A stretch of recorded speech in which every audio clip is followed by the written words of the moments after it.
Hey, John here, and this is the Fuji X20, and in this video I'm going to show you the different drive modes that this camera has. Now, you're going to get the most access to the most drive modes in P, A, S, or N, which is program, shutter priority, aperture priority, or manual. Depending on the other mode you might put the camera on, it will limit the number of choices you have for the drive modes. Now, by drive modes, I mean this button right here. I'm on program right now, which is going to give me the most options, so I push that, and on the side here you can see I can take a single image, I can take continuous image at 12 frames per second, 9 frames per second, 6 or 3. And if I go down, best frame capture, that's where the camera will take multiple photos and then it will decide, the computer will decide what to do. If you go down again, this is auto exposure bracketing. This is, you probably want to keep it at one stop just to have some nice bracketing. This is where you set that, and whenever you take pictures, it'll actually take 3 pictures at once using 3 different settings in order to capture as much light as possible. Later on, you can combine these pictures into something like an HDR photograph.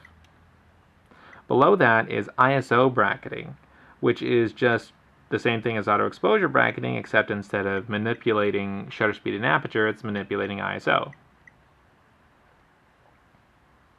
And just for reference, these numbers that you see here are actually stops of light.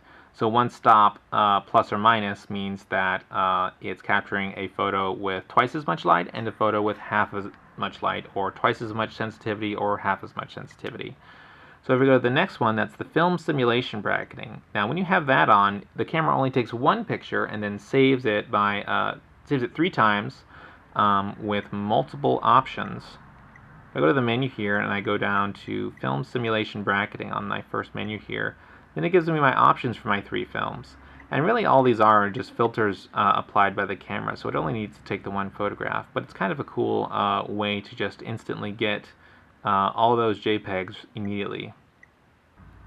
Now the next one down is dynamic range bracketing, which is pretty interesting, which is basically just the camera doing its best using the shutter speed, aperture, and ISO in order to capture the absolute most detail possible in all the bright and dark areas. One thing to keep in mind is that sometimes you can forget that you've put the drive mode into a different setting, and sometimes you're taking 3 pictures at once when really you only wanted 1 picture, and so you can just set it back to that first single image.